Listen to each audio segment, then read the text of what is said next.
じゃあ次の日朝はなんとねホテルでワッフルが作れまして、しかもそれ自分たちで作るんですよ。ひっくり返して焼くタイプのワッフルですね。あとねこの勢いよくね締まりすぎたがゆえにねちょっと直樹さんのね手を汚してしまったんですけど、ちょっと一丁羅が汚れてしまいました。申し訳ございません。どうでしたワッフルの味は？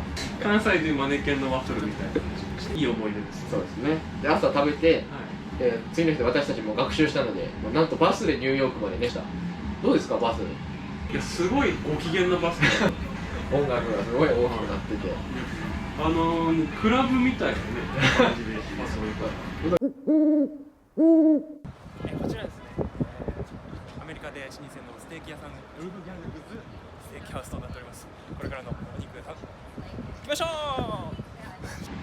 う。どうでした？まず服で入っちゃいけますよドレスコード的に。ドレスコード的に。そうですね。机と机の間が広い店っていうことは、基本的にスーツで行きましょう皆さん。はい。そうです。ではね食事のレポートの方も、現地の方から届いてますので、映像どうぞ。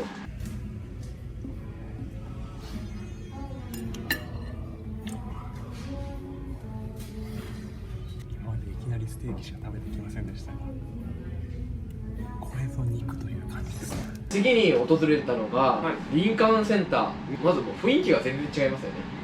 何か催し物があるよね。そうですよね。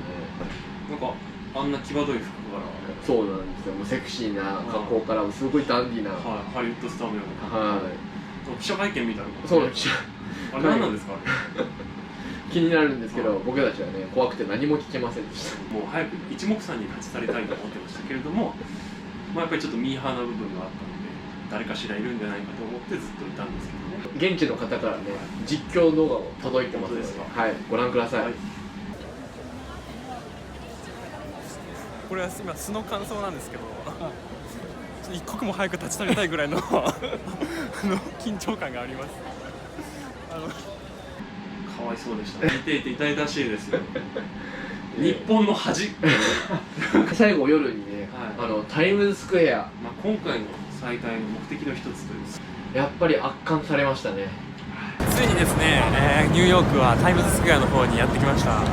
見てくださいこの景色、感動の一言ですよね。ぐるーんと一面が電飾で覆われていて、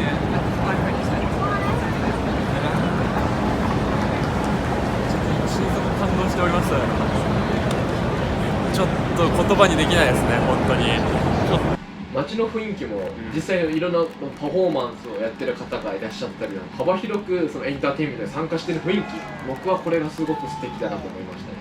バスに向かって演奏されてる人っていいですね。これなんか普通にリュックして普通の格好だったので、一般人が何やってんだろうって思ったんですけど、よく見てみるとこれがもう一つのエンターテインメントパフォーマンスになってる。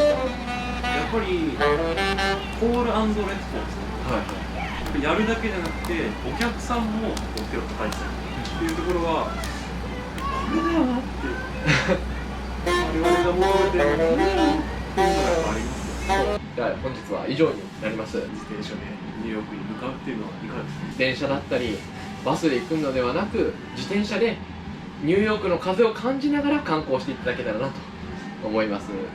どうでした？絶対やめてください。